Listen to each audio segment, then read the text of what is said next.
सैयद मुस्कान बच्ची 3 महीने से गंगापुर तालुके से किडनैप की गई है, तो पुलिस क्या सो रही है क्या? पुलिस क्या कर रही है? अगर वही बच्चे अगर किसी बड़े घर की रहती तो 3 दिन के अंदर वो बच्चे को घर को लाया जाता। आज एक गरीब की बच्ची है तो उसको क्यों ढूंढाने जा रहा है, क्यों बहाने बनाए जा रहे हैं? मेरे गंगापुर पुलिस स्टेशन के पीआई संजय लोखरे, इनसे मैंने कॉल पे बात की। उन्होंने कहा कि सर हम 2-3 दिन के अंदर आपको रिजल्ट देते, तो देखते हैं इंशाल्लाह 2-3 दिन। पीआई साहब पर इतने दिन जब भरोसा किया 3.5 महीने, तो 2-3 दिन और करते हैं। अगर नहीं हुआ तो इंशाल्लाह आने वाले जुमा को गंगापुर पुलिस स्टेशन के पास धरना दिया जाएगा राष्ट्रवादी सफाई कामगार सेल की तरफ से, और जब तक लड़की नहीं मिलेंगी वहां से धरना उठने वाला नहीं है। मेरी कमिश्नर साहब से भी अपील है, जिलाधिकारी से भी अपील है, और डीवाईएसपी मोक्षादत्त पाटिल से भी अपील है। आज बड़े बड़े लीडर भले कोई पार्टी के क्यों न हो, जमीन पर उनकी नजर। हमारे गरीब ने अगर थोड़ा सा झोपड़ा बनाया है तो कलेक्टर झट आता है, अतिक्रम कर रहा है, चल हटा, उसका झोपड़ा तोड़ा दिया जाता है। या तो महिला बन रहे हैं, बड़े बड़े बिल्डिंगा बन रहे हैं। कहाँ है हमारी गवर्नमेंट, कहाँ है हमारे मिनिस्टर? क्यों समझौता करते हैं उस टाइम में? और गरीब के टाइम में कोई समझौता नहीं। गरीब को तो यूं हकाला दिया जाता है, चल हटा, पुलिस को बुलाया जाता है, पुलिस में लाठीचार्ज किया जाता है वो गरीब पर। इनकी मिली भगत है। मैं वक्फ बोर्ड के चेयरमैन से लेकर वक्फ बोर्ड के मिनिस्टर तक ये अपील करना चाहता हूं कि आप बुनियाद में जाइए। आप मीटिंग में और कुछ बोलते हैं और बाद में खामोशी इख्तियार करते हैं। मैं भले कांग्रेस पार्टी का हूँ, भले आज वक्फ बोर्ड जो है तो हमारे चेयरमैन हमारे अध्यक्ष है, हम गवर्नमेंट से आवाज उठाएंगे, मोर्चे निकालेंगे, निर्देशन करेंगे, और हो सका तो मंत्रालय के सामने जाके उपोषण भी करेंगे। गरीबों के लिए नहीं तो किसके लिए? अल्लाह ने बनाया है उनकी खिदमत के लिए। और एक इंसान अगर किसी इंसान के खिदमत में काम आता है तो वो सही इंसान है।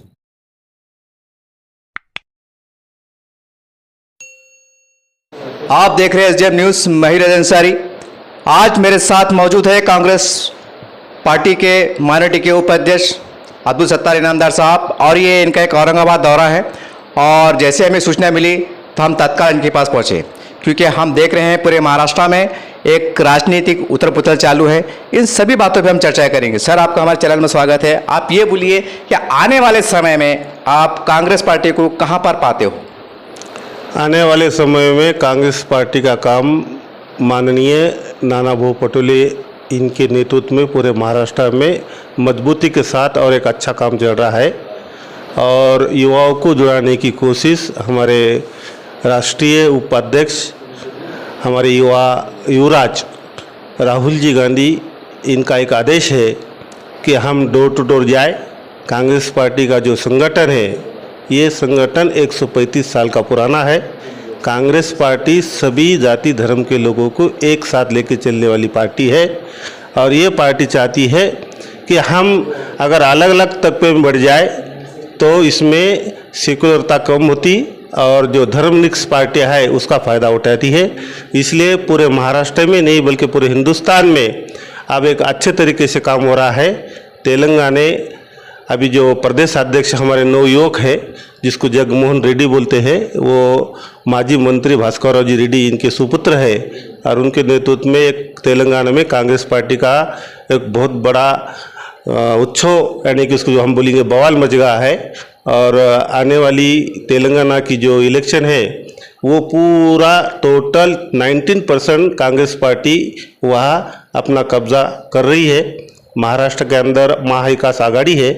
हम आदरणीय शरद चंद्र जी पवार साहब का भी आदर करते हैं। और अभी हम जो शिवसेना के साथ काम कर रहे हैं, उद्धव जी ठाकरे का भी काम अच्छा चल रहा है। महाराष्ट्र के अंदर आम लोगों की नुकसान नहीं होना, ये मुद्दा सामने रखते हुए कांग्रेस पार्टी ने महाविकास आघाड़ी के साथ जाना तय किया था। और जैसा कि 1.5 साल बीता है, उद्धव जी ने पूरे तीनों पार्टियों का जब तक सहमत नहीं होता है, जब तक एकीकरण नहीं होता है, कौन सा निर्णय नहीं होता है, उन्होंने खुद के निर्णय हमारे जनता पर लादे नहीं है। महाविकास आघाड़ी के जो भी नेता हमारे कांग्रेस के उनके साथ जुड़े हुए हैं, उनके सहमति से भी निर्णय होते हैं। और महाराष्ट्र में कांग्रेस पार्टी, राष्ट्रवादी कांग्रेस पार्टी और सेना के नेतृत्व में जो सरकार चल रही है, बहुत अच्छी सरकार चल रही है। आप चाहे भले विरोधक कुछ भी बोले, उसको वो कोई मायने नहीं रखता है।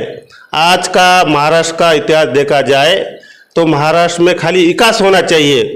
विकास के बाद दूर रखते हुए जातिवाद जब सामने आता है तो विकास दूर होता है। और भाजपा सिर्फ जातिवाद के बुनियाद पर ही हिंदुस्तान में इलेक्शन लड़ना चाहती है। आज महंगाई का जो दौर चढ़ा है, उम्र का 18 साल से 80 से 90 साल तक हर व्यक्ति हिंदुस्तान का यही बोला है कि हम किस जाल में फंसे हैं।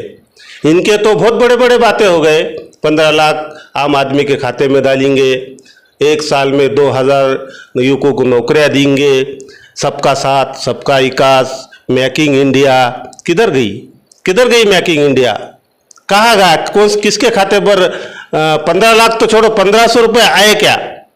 ये सवाल हम केंद्र में बैठी हुई सरकार से पूछना चाहते हैं। आज पेट्रोल का भाव पूरे वर्ल्ड के अंदर सबसे ज़्यादा कहीं है तो हिंदुस्तान में है। आज पाकिस्तान में 45 रुपये पेट्रोल है, आज बांग्लादेश में 47 रुपये पेट्रोल है, आज श्रीलंका में 67 रुपये पेट्रोल है। फिर इंडिया के अंदर 102 रुपये लीटर पेट्रोल क्यों? ये क्या नीति है? भाजपा की नीति यही है कि जो उनके सहकारी उद्योगपति है बड़े बड़े, उनको सहकार्य करना, उनको स्ट्रांग बनाना, ताकि उनसे इनको कुछ फ़ायदा हो जाए। जो अंबानी राफेल का प्रोडक्शन लेता है, आज तक उनका राफेल का और उनका क्या संबंध? राफेल का प्रोडक्शन, राफेल का जो खरीदी का वो उनको एजेंसी दी गई, किस बेस पर दी गई है? जो 16,000 का ईमान आज जो है तो राफेल को 25,000 करोड़ में खरीदते हैं। ये क्या नीति है? पंतप्रधान जी की एक ही नीति है कि देश में गरीबी भली हटो मत हटो, मगर उद्योगपति को स्ट्रांग बनाना उनकी एक बहुत बड़ी साजिश है। और ये साजिश आने वाले इलेक्शन में नहीं रहेंगी। जनता पूरी आज जो है तो इतनी परेशान है। आज घर में रसोई का तेल, जिसको हम मीठा तेल बोलते हैं, क्या वो तेल आज हमको 160 रुपये किलो लेना पड़ रहा है। वो गरीब आदमी क्या लेगा? 450 रुपये का सिलेंडर आज 900 रुपये में लेना पड़ रहा है, तो रसोई के अंदर सिलेंडर आएगा कैसा? जो इंसान सुबह से शाम तक 200, 300, 400 रुपये कमाता है, वो इंसान 900 रुपये का सिलेंडर क्या लाएगा? हमने सिलेंडर दिए, कहाँ दिए सिलेंडर? अरे यूपी में इलेक्शन थे, चंद लोगों को 10% लोगों को सिलेंडर है, लेकिन सिलेंडर में भरने के लिए पैसे होना चाहिए या नहीं चाहिए? सिलेंडर की क्या कीमत है? सिलेंडर तो सिर्फ 444 रुपये में उसका मैन्युफैक्चरिंग आता है। क्या एक सिलेंडर दे के जिंदगी भर 900 रुपये से उससे गैस भरा के ले रहे हैं। आज हम बोलते हैं कि पूरे इंडिया के अंदर, हिंदुस्तान के अंदर हाईवे रोड चल रहे हैं। अरे हिंदुस्तान के अंदर हाईवे रोड चल रहे हैं तो किसके पैसों से चढ़े? ये तो एजेंसियां तुमने पूरे बाहर के देशों को दिए, और बाद में वीओटी के तत्वों पर वो एक नागपुर से बंबई जो समृद्धि मार्ग बनने जा रहा है, ये बाहर देश को एजेंसी दी गई है, और टोटल 33 टोल नाके बैठने वाले हैं। मतलब एक गाड़ी वाले को 3,700 रुपये टोल भरना पड़ेगा, जबकि डीजल भी उतने का लग रहा नहीं है। तो ये तो सब पब्लिक से वसूल कर रहे हैं आप। आपका कौन सा बजट है केंद्र का? उसमें ये विकास के बातें सब झोले हैं, और ये सब जो है तो पब्लिक को गुमराह करने की बातें हैं। आने वाले इलेक्शन में पब्लिक आप खामोश बैठने वाली नहीं है। मोदी जी, तुम्हारा खेल खत्म हुआ है, और आप जो बचे हुए दिन है, तो वो दिन में आप जितना पब्लिक को सताना चाहते सताइए। आप बोलने से थोड़ा रुकने वाले हैं। आप तो मनमानी करते हैं। आपने आज तक जो भी निर्णय लिए उसमें से एक वापस नहीं लिया। आज दिल्ली के अंदर हमारे किसान भाई, हरियाणा पंजाब के, आज बुखार आके मर रहे हैं, आज बीमार गिर के मर रहे हैं। आज कम से कम 13 महीने से एक जगह पर बैठे हुए, तुमने तो उनको आके पूछे तक नहीं। ऐसे देश के पंतप्रधान होते हैं क्या? देश के पंतप्रधान तो सभी जब कुर्सी पर बैठ गए तो हिंदुस्तान का कोई समाज का आदमी हो, चाहे वो दलित हो, चाहे मुस्लिम रहो, चाहे हिंदू रहो, चाहे ब्राह्मण रहो, या कोई जाति धर्म का रहो, उसका प्रतिनिधित्व करने वाले तुम पंतप्रधान है। तुमने जाके देखना चाहिए भाई तुम्हारा डिमांड क्या है। निर्णय कुछ भी लो, आप तो उनको पूछने को तैयार नहीं है। रोड पर बेचारे आज 113 किसान मरे हैं। क्या है? हिंदुस्तान के अंदर 2,26,000 किसानों ने आत्महत्या की है। क्या आपने उनके लिए कुछ किया? नहीं किया है। ये तो परंपरा कांग्रेस पार्टी ने 135 साल से निभाई है और निभाएंगी, और आने वाला वक्त कांग्रेस का है और कांग्रेस का ही रहेगा।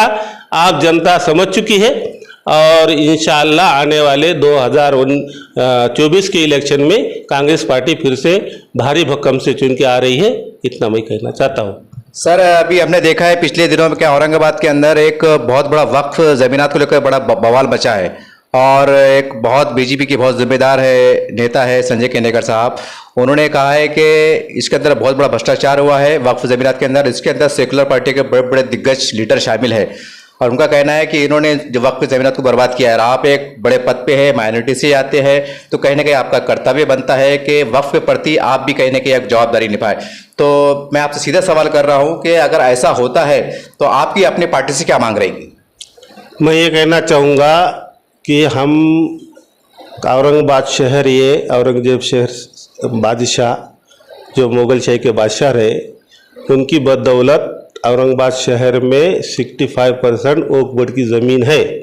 और वो ज़मीन इसलिए है कि हमारे लोगों के काम में आ जाए, लेकिन नाजायज़ ताबे कर कर, नाजायज़ उसके वारस बनकर ये ज़मीनों का जो लीडर लोगों ने आज जो अपनी कारोबार के लिए, अपने मनमानी के लिए जो इनके सौदे हो रहे हैं, इससे जो ये कमाई कर रहे हैं, तो इनकी मिली भगत है।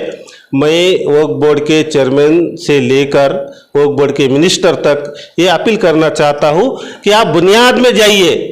आप मीटिंग में और कुछ बोलते हैं और बाद में खामोशी इख्तियार करते हैं। मैं भले कांग्रेस पार्टी का हूँ, भले आज वक्फ बोर्ड जो है तो हमारे चेयरमैन, हमारे अध्यक्ष है, लेकिन मैं सच्चाई चाहूँगा कि आप बुनियाद में जाइए और बुनियाद में जाकर जहाँ भी वक्फ बोर्ड की ज़मीन पर जो भी नाजायज़ ताबा कर रहा है या उस ज़मीन को छीनने की कोशिश कर रहा है, कैसा छीनता है भाई, क्यों छीनता है, क्या है तेरे पास बुनियादी डॉक्यूमेंट्स? कोई बुनियादी डॉक्यूमेंट्स नहीं है। आप एक हाउस के अंदर हमारे जो भी वक्फ बोर्ड के हमारे मलिक साहब है, नवाब मलिक साहब, उन्होंने ये जो तो इसकी आवाज़ हाउस में उठाना चाहिए और वक्फ बोर्ड की जितने भी ज़मीनात है और वो ज़मीनात अगर किसी काम के लिए, किसी विकास के लिए, अगर पब्लिक के लिए काम में आते हैं तो वो पब्लिक उसके हकदार है, वो गवर्नमेंट उसके हकदार नहीं है। गवर्नमेंट खाली उसको संभालने वाली है, गवर्नमेंट उसका देखरेख करने वाली है और सही तरीके से इसका हक जनता के लिए होना चाहिए, बल्कि कोई बड़े बड़े लीडरों के लिए नहीं होना चाहिए। आज बड़े बड़े लीडर भले कोई पार्टी के क्यों नहीं हो, ज़मीन पर उनकी नज़र। हमारे गरीब ने अगर थोड़ा सा झोपड़ा बनाया है तो कलेक्टर झट आता है, अतिक्रम कर रहा है, चल हटा, उसका झोपड़ा तोड़ा दिया जाता है। या तो महिला बन रहे हैं, बड़े बड़े बिल्डिंगा बन रहे हैं। कहाँ है हमारी गवर्नमेंट, कहाँ है हमारे मिनिस्टर, क्यों समझौता करते हैं उस टाइम में? और गरीब के टाइम में कोई समझौता नहीं, गरीब को तो यूँ हकाला दिया जाता है, चल हटा, पुलिस को बुलाया जाता है, पुलिस पे लाठीचार्ज किया जाता है वो गरीब पर, क्यों तो वो सहन करने वाला रहता है। आज हमें औरंगाबाद की और एक दुखद बात सामने आने वाली है, जो सैयद मुस्कान बच्ची 3 महीने से गंगापुर तालुके से किडनैप की गई है और वो बच्ची के लिए पूरे औरंगाबाद शहर से अलग अलग मेमोरेंडम गया है। तो पुलिस क्या सो रही है क्या? पुलिस क्या कर रही है? अगर वही बच्चे अगर किसी बड़े घर की रहती तो 3 दिन के अंदर वो बच्चे को घर को लाया जाता। आज एक गरीब की बच्ची है तो उसको क्यों ढूंढा नहीं जा रहा है, क्यों बहाने बनाए जा रहे हैं? क्या ये हम हमारे पूरे मराठवाड़े से पूरे टोटल हमारे जो योग के, आज हमारे इरफान पटेल साहब है जो योग का काम करते हैं, भले वो राष्ट्रवादी पार्टी के प्रदेश पर उपाध्यक्ष बल्कि गंभीर सेल का काम कर रहे हैं, लेकिन वो पार्टी के हद तक काम करते हैं। लेकिन जहाँ समाज का मसला आता है तो बिल्कुल रोड पर आते हैं और समाज के मसले के लिए हम कहीं भी जाने के लिए तैयार है, समाज के मसले के लिए काम करने के लिए हमारा दिन तैयार है। सर, मैं जब आपके पास आ रहा था भेंट करने के लिए, आपसे इन्होंने रिक्वेस्ट की है, खासकर गरीब मुसलमानों ने, कि आप सदन के अंदर मंत्रालय में आवाज उठाइए कि आप मुसलमानों को घर बना के मत दो, खाली 20-30 के प्लाट दे दो, हम टीना बना के रह लेंगे। तो क्या आप पूरी ताकत के साथ अपने समाज का नेतृत्व करेंगे? ये पूछ रही है आपसे जनता। सवाल इसलिए आ रहा, हम बने हैं समाज की सेवा करने के लिए और समाज के लिए अगर हम उनके कुछ काम में आते हैं तो ये हमारी खुशनसीबी है।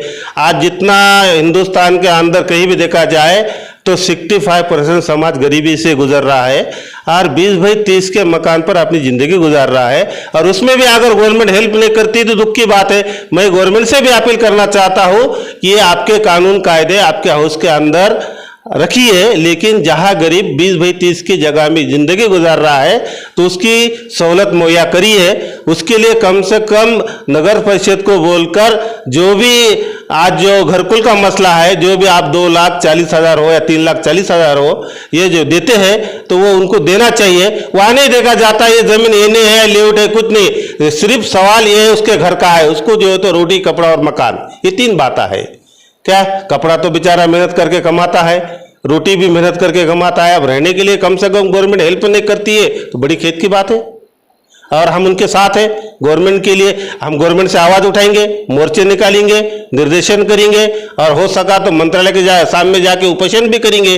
गरीबों के लिए नहीं तो किसके लिए? अल्लाह ने बनाया है उनके खिदमत के लिए, और एक इंसान अगर किसी इंसान के खिदमत में काम आता है तो वो सही इंसान है। एक बहुत जिम्मेदार नेता और युवा है, और पूरे महाराष्ट्र में ये पहले ऐसे युवा है जो कम उम्र में एक बहुत बड़ी मंजिल की ओर जा रहे हैं। साहब, ये गंगापुर की घटना जैसा आपने जिक्र किए और मीडिया में भी आ गया, समाचार पत्र में भी आ गया, और गृह खाता आपके पास है साहब। अगर एक फोन गृह मंत्रालय से चल जाए तो हम समझते हैं 24 घंटे में काम हो जाएगा।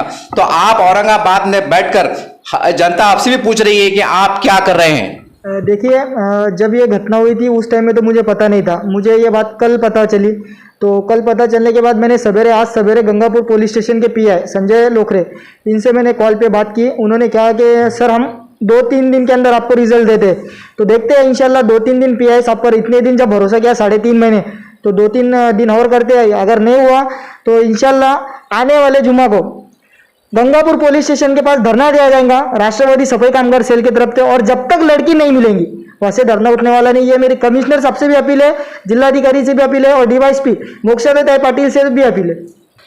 इस तरह से हमारी कांग्रेस के एक जिम्मेदार नेता से चर्चा हुई और राष्ट्रवादी की भी एक जिम्मेदार नेता से चर्चा हुई, और चर्चा के दौरान एक दो बातें बहुत अहम निकल के आती है कि जो लोग कांग्रेस पार्टी पे आरोप लगाते हैं कि ये समाज का काम नहीं करते हैं, लेकिन देखिए आज जिन्होंने बेबाक तरीके से एक समाज की बात की है, एक दर्द को बयान किया है, तो हम समझते हैं कि इस प्रकार से अगर कांग्रेस पार्टी नेता में और 10-12 लीडर पैदा हो जाए या यही पूरी ताकत से काम कर ले तो कांग्रेस पार्टी को सत्ता में आने में बहुत ज्यादा समय नहीं लगेगा। ये कांग्रेस पार्टी के जो बड़े बड़े अधिकारी, इनको सोचने की जरूरत है।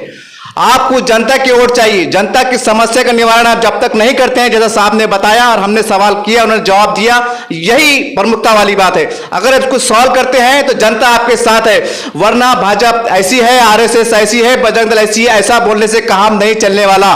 व्हाट्सएप फेसबुक का जमाना है, गए वो दिन जो अखबार छपा करते थे। उम्मीद करते हैं कि तमाम चर्चाएं सुनने के बाद प्रशासन भी जागेगा, न्यायपालिका भी जागेगा और जनता भी जागेगी और एकजुट होकर आगे प्रयास करने का, कुछ बदलाव करने का प्रयास करेगी। हमारा कैसा फैमिली मामला है, वकील साहब तुम्हारी फैमिली थी, उनकी फैमिली सभी बहुत बड़ा चश्मा साहब का जो है हमारा पार्टी सूरत 10 पार्टी, हमारी कोई पार्टी नहीं। और उन लोग अन्ना बोलेंगे मस्त